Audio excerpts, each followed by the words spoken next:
वर्तमान में जीने का अर्थ है जीवन के हर पल को सच्चाई और स्वागत के साथ ग्रहण करना, हर स्थिति को स्वीकार करना और उस पर काबू पाना। हमें भविष्य की चिंताओं और भय के बारे में चिंता नहीं करनी चाहिए, क्योंकि अक्सर वर्तमान में होने वाले कुछ बुरे अनुभवों से हताश होकर हम अपना भविष्य खुद ही चिंताओं से घेर लेते हैं। तो आइए जानते हैं कैसे सुखी नाम के एक व्यक्ति के पास वर्तमान में जीने की एक अनोखी कला थी, जिसकी मदद से वह खुद को कैसे चिंताओं से दूर रखता था और अंत में उसके साथ क्या होता है। तो चलिए शुरू करते हैं। एक गांव में सुखी अपने परिवार के साथ रहता था। वो हमेशा खुद को और अपने परिवार को बेकार की चिंता से दूर रखता था। बेटा, तुमने ठीक से पढ़ाई की है ना? तो तुम्हें चिंता किस बात की? सब अच्छा होगा। कल की परीक्षा के विषय में सोचो, परिणाम के बारे में सोचने की जरूरत नहीं, सब अच्छा हो जाएगा। हाँ बाबा, आप ठीक बोल रहे हैं। मैं बेकार ही उस बारे में सोच रहा हूँ जो मेरे हाथ में नहीं। मुझे सिर्फ पढ़ाई पे ध्यान देना चाहिए। शाबाश बेटा। सुखी के पास एक घोड़ा था जिसे वो बहुत प्यार से रखता था और आसपास जाने के लिए वो अपने घोड़े का ही इस्तेमाल करता था। एक दिन सुखी का घोड़ा जाने कहाँ चला जाता है। वह उसे बहुत ढूंढता है पर वो कहीं नहीं मिलता। बाबा,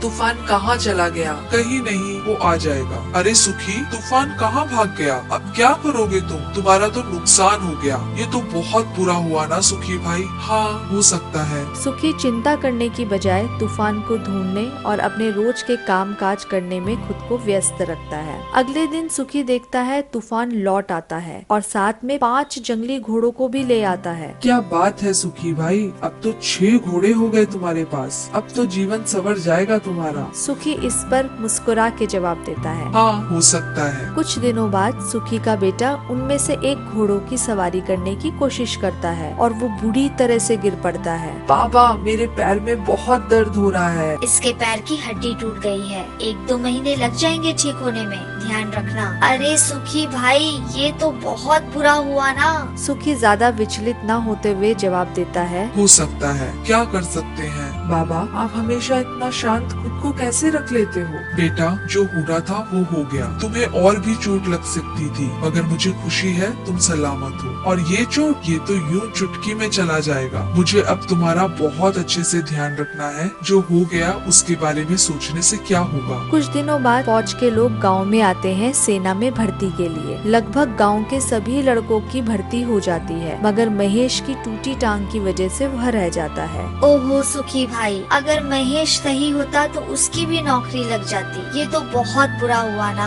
हाँ, हो सकता है, पर क्या करें। कुछ दिनों बाद जितने भी नए सैनिक थे वह अपने कैंप जा रहे थे। अचानक उनकी गाड़ी खाई में गिर जाती है और सभी सैनिक मारे जाते हैं। बाबा, अच्छा हुआ ना मेरी उस दिन भर्ती नहीं हुई। हाँ बेटा, हो सकता है, मगर मुझे अफसोस है हमारे गांव के इतने बच्चे हादसे का शिकार हो गए। भगवान उनके परिवार को हिम्मत दे इस मुश्किल घड़ी में। तो देखा आपने, होने को हम नहीं रोक सकते, मगर भविष्य की अधिक चिंता किए बिना आज में जीने और आज को बेहतर बनाने की कोशिश मात्र से आपका भविष्य अपने आप संवर जाता है। मैं आशा करती हूँ इस कहानी से हम समझ चुके होंगे कि वर्तमान में जीने की कला ही सबसे बेहतरीन कला है जो हम सबको सीखनी चाहिए। मैं फिर से एक नई कहानी के साथ जल्द ही लौट कर आऊंगी। तब तक के लिए नमस्कार।